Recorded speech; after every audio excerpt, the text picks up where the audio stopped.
बना था जहाँ के नियम कायदे कानून कुछ अलग होते थे। इस जेल के कैदी डेली अपने घर से बस्ता टांग के यहाँ पे आते हैं दिहाड़ी करने। कई माँ बाप उनके बच्चों को खुद इस जेल में फेंक के जाते हैं ताकि उनका बच्चा जिंदगी में एक सक्सेसफुल दिहाड़ बन सके। दरिंदे रोक दे बच्चा। मैं अपनी दिहाड़ी करने वैन से जाता था। हमारी वैन वाले ड्राइवर का नाम था भैया जी और उसकी वैन का नाम था मैजिक, जिसका हर दूसरे दिन टायर पंचर हो जाता था। बच्चे लोग स्कूल जाके पढ़ना सीखे ना सीखे टायर पंचर बनाना जरूर सीख जाते थे। लेकिन भैया जी से मेरा अलग अटैचमेंट था। उनसे मेरे को दिल से नफरत थी। ये आदमी सुबह 5 बजे आके मेरे घर के सामने हॉर्न बजाता था। अरे भैयू, ओए भैयू, जल्दी से तैयार हो जा बेटा, 5 मिनट में निकलना है फटाफट। 9 बजे का स्कूल है यार हमारा। लेकिन ये आदमी सुबह सबसे पहले आके मेरे को लेता था। उसके बाद हम 3-4 घंटे पूरे शहर भ्रमण पे निकलते थे। शहर के पूरे आखिरी कोने से बच्चे ले लेके आता था ये आदमी। जहाँ पे वैन जा भी नहीं सकती उधर कूदा कूदा के ले जाता था ये, और फिर टायर पंचर हो जाते थे। शाम पड़े वापस से हमको घर घर छोड़ के आता था ये। जिंदगी बर्बाद कर दी थी भैया जी ने मेरी। सबसे पहले लेते थे और सबसे आखिर में छोड़ते थे। लेकिन मैं फिर भी उसी वैन में जाता था क्योंकि चमेली भी हमारी वैन में ही आती थी। और बात यह है कि वो मेरे पास ही बैठती थी, मतलब मजबूरन। उसके पास और कोई ऑप्शन ही नहीं बचता था और मैं बचाता भी नहीं था। मैं घर पे जाते से जो 2-3 घंटे मेरे को सोने के लिए मिलते थे उसमें सोता नहीं था और मैं प्लानिंग करता था कि कैसे चमेली सिर्फ मेरे पास बैठे। चमेली सबसे आखिर में आती थी और मैं सबसे पहले सुनसान वैन में चढ़ के बस्ता अपने पास में रख के और फसर के सो जाता था। बाकी सारे बच्चे अपना बस्ता गोदी में रखते थे क्योंकि तुम्हारे बाप की वैन नहीं है, मतलब मेरे भी नहीं थी। पर मेरे ऊपर भैया जी को तरस आ जाता था कि बेचारा 5 बजे से आया है, तो वो सोने देते थे।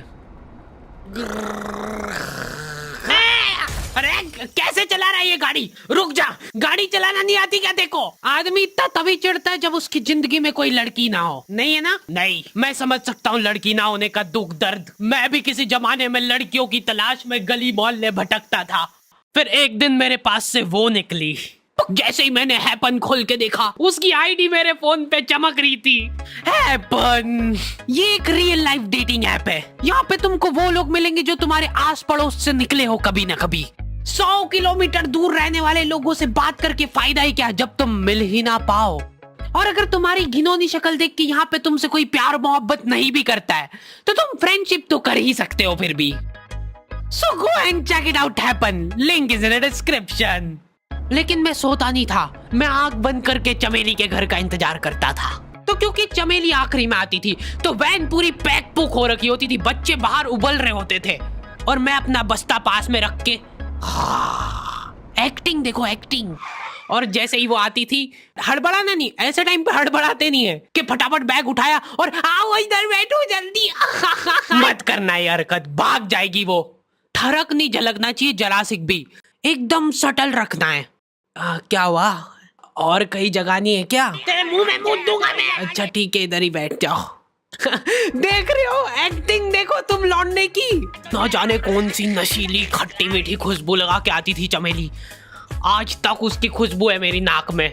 मैं वो खुशबू का पूरा मजा ले ही रहा होता हूँ, इतने में एकदम भभका बास आती है निकाह से। जैसे ही मैं बाहर झांकता हूँ, मरा हुआ कुत्ता पड़ा है वहाँ पे। एक काली कार सूख करके निकली और मेरे बच्चे को मार दिया। कैसे करके निकली? शूक। ऐसे नहीं निकली थी, मैं यहीं पे खड़ा था। वो कार आई थी और जैसे ही वो बच्चा नीचे आया तब वो खड़ा, वो बच्चा चिल्लाया और फिर कार शूक करके भाग गई। उधर कुछ बच्चे ऑटो रिक्शा से भी आते थे स्कूल। ऐसा लगता था कि पूरे स्कूल के बच्चे इस एक ऑटो रिक्शा में ठूस ठूस के ले जाता है वो। ये ऑटो वाले और भैया जी दोस्त थे और अब ये बीच सड़क पे रेसिंग लगवा रहे हैं। इनकी गाड़ियां उबला रही है बच्चों से, पर फिर भी नहीं मान रहे ये लोग। नहीं जीतूंगा। स्कूल जाके वो पीछे मुलट के देख रहा है तो एक बच्चा नहीं बचा उसके ऑटो रिक्शा में। हमारे भैया जी बेचारे पीछे से उनके गिरे हुए बच्चों को उठा उठा के ला रहे थे। ये सब हरकतें करके हम लोग जैसे तैसे कैद खाना पहुंच जाते हैं। सुबह 5 बजे से निकलने के बावजूद हम लोग लेट पहुंच रहे हैं। वहाँ पे पहुंच के हमने देखा कि 4 लौंडे मरे हुए पड़े हैं। जिनको डॉन ने मारा है। डॉन हमारे स्कूल की इंचार्ज थी। डॉन का कद छोटा था और पेट मोटा था, और आश्चर्य की बात यह है कि समय के साथ उसकी हाइट कम हो रही थी। मतलब बड़े नहीं बड़े वो चलता एक बार को, पर इसकी कम हो रही थी। डॉन बहुत स्ट्रगल करके कार से स्कूल आती थी खड़े होके, क्योंकि बैठ जाए तो उसको सामने की सड़क नहीं दिखती थी। वो अलग बात है, खड़े होके भी पूरा नहीं दिखता था। हर रोज 2-4 कुत्ते कुचलते हुए आती थी वो। फिर मेरे को समझ आया कि रास्ते में जो कुत्ते दिखे थे वो डॉन इस कैद खाने में छत पे बैठी रहती थी स्नाइपर लेके। कोई भी कैदी कुछ गलत गतिविधि करता हुआ दिखता था तो वहीं पे, मैडम इनकी लाश का क्या करना है? अरे ये तो आपको पता ही है। कहाँ रह गए थे यार झमू दीदी, फटाफट ये खून वून साफ करो। झमू दीदी बुलेट से स्कूल आते थे और ये अफवाह फैली हुई थी पूरे स्कूल में कि उनके घर पे मर्सिडीज भी है। लेकिन झमू दीदी हम्बल रहना पसंद करते हैं। ऐसा कहा जाता था कि ये स्कूल ऑन पेपर झमू दीदी के नाम पे ही है, पर वो हम्बल रहने के लिए यहाँ पे झाड़ू पोछा लगाती है। वैसे मैडम इन्होंने करा क्या था? गैर कानूनी पेन फाइट का सट्टा खेलते थे ये लोग क्लास में। उससे मेरे को प्रॉब्लम नहीं है, मेरे को क्यों नहीं? हाँ, हमारी क्लास में पेन फाइट का सट्टा चलता था। हमारे इधर जो लौंडा पेन फाइट में जीतता था, सामने वाले का पेन उसका हो जाता था। कुछ बच्चे अपना सब कुछ दांव पे लगा देते थे और कर्जे में डूब जाते थे। फिर भी वो लोग हार नहीं मानते थे और अपने दोस्त से पेन उधार लेके खेलते थे और वापस हार जाते थे। तो अब क्लास में कुछ बच्चों के पास पोटला भर के पेन पड़ा है और कुछ बच्चों के पास पेन ही नहीं है। पेन इस कैद खाने की करेंसी थी। जिसके पास जितने महंगे पेन वो उतना रईस। यहाँ पे ब्लैक में पेन इधर उधर होते थे। नॉर्मल लोगों के पास होते थे 5 रुपए वाले जीफी जेल, जो कि तुम एक पन्ने पे लिखोगे तो पीछे 10 पन्ने तक छप जाएगा। और उनसे भी गए बीते लोग होते थे जो 3 रुपए वाला यूज एंड थ्रो लेके आते थे और उससे भी उनकी अच्छी राइटिंग आ जाती थी। बहुत चिढ़ मचती थी यार मैं कौन से। और कुछ चुनिंदा रईस लोग होते थे जिनके पास होता था ट्राईमैक्स। हर बच्चे का सपना होता था कि उसके पास एक ट्राईमैक्स हो, साथ में आसपास 2-4 लड़कियां हो। मेरे को प्लीज मेरे को यहाँ पे ऑटोग्राफ दे दो। ये लो ट्राईमैक्स किंग के। ये ट्राईमैक्स क्या बात कर रही है, सही में एकदम रईस लोग ही अफोर्ड कर पाते थे ट्राईमैक्स। वो बाबड़े भी एक एक अक्षर लिख के रिफिल खोल के देखते थे। खाली हो रही है तो एक बार एक रईस बच्चे का ट्राईमैक्स चोरी हो गया। पूरे स्कूल में हाहू मच गई थी। वो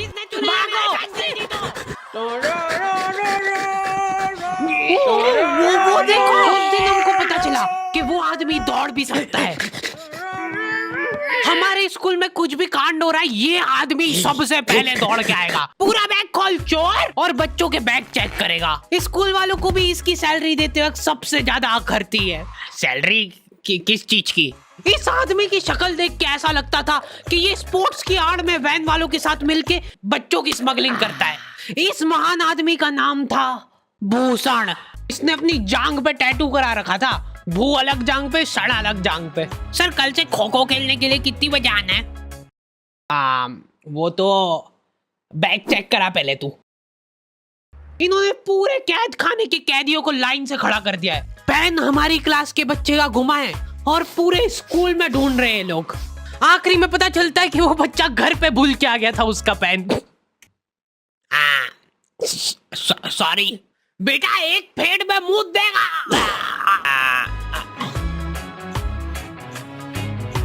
ऐसे तो नमूने बच्चे थे हमारे स्कूल में, और टीचर लोग उनसे भी गए बीते थे। हमारे स्कूल में टीचरों को उनके नाम से कोई जानता ही नहीं है। बच्चों ने उनकी हरकतों के अनुसार टीचरों के नाम रखे हुए। हमारे इंग्लिश वाले टीचर का नाम था छोटा भीम। इससे चिड़चिड़ा आदमी मैंने आज तक नहीं देखा। छोटा भीम की हॉबी थी लड़कों को कूटना।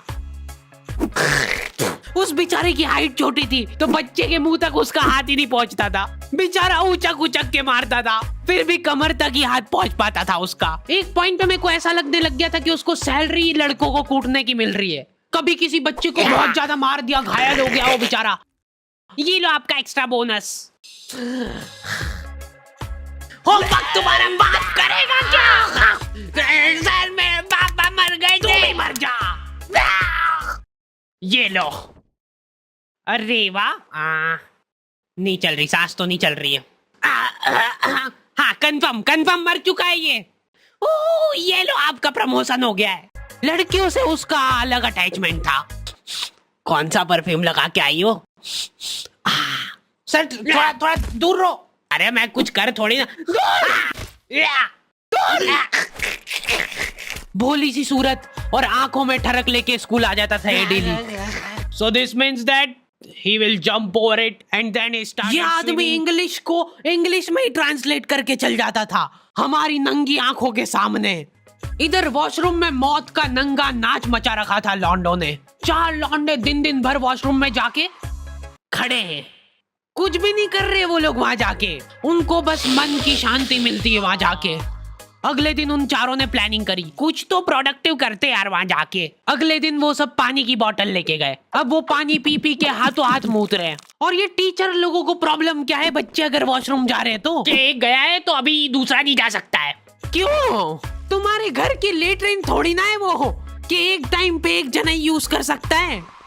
मान लो वो 2 जने अगर वॉशरूम में मिल गए तो वो क्या कर लेंगे ज्यादा से ज्यादा? भाई यहाँ का बल्ब निकाल लेते हैं ना। हाँ निकाल लो, फीस भरी है अपन ने। लॉन्डो को ऐसा लग रहा है कि इन्होंने फीस भर के पूरा स्कूल खरीद लिया है। 10 लॉन्डे कॉरिडोर में छाती चौड़ी करके चल रहे हैं प्रिंसिपल के सामने। प्रिंसिपल को इग्नोर कर रहे हैं ये लोग। इनको ऐसा लग रहा है कि इन्होंने फीस भर दी है तो प्रिंसिपल इनके पैर पड़ेगी। उनमें से आधों ने फीस भरी भी नहीं है। हमारा स्कूल बिल्कुल सेफ नहीं था। हमारे वॉशरूम में चोरियां हो जाती थी यार। बल्ब चोरी करने के बाद सब लोग अंधेरे में मूत रहे एक दूसरे के जूते पे। उधर कर। उसके बाद पूरे वॉशरूम में कुछ दिख नहीं रहा है चोरी करने का। तो ये लोग हाँ नल उखाड़ के ले गए। नल कौन ले जाता है? कभी वो मछली वाले साबुन चोरी हो जाते थे, कभी ये फिनाइल की सफेद गोली को माउथ फ्रेशनर समझ के खा जाते थे।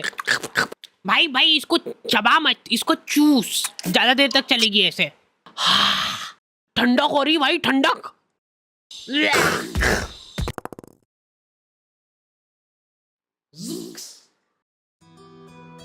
ओके तो दी एंड हो चुका है। होपफुली तुम लोगों को ये वीडियो पसंद आई होगी। अब कोई भी रोएगा नहीं। किधर गया? वो मर चुका है। लो भाई तुमको जो चाहिए था ले आया हूँ मैं। अपने दोस्तों को ब्लैकमेल करो उनकी गंदी फोटोज दिखा के कि उनको ये वीडियो मजबूरन देखना पड़े। बाकी अगर तुमको इसका सेकंड पार्ट चाहिए तो 2.5 लाख लाइक्स कर दो फटाफट।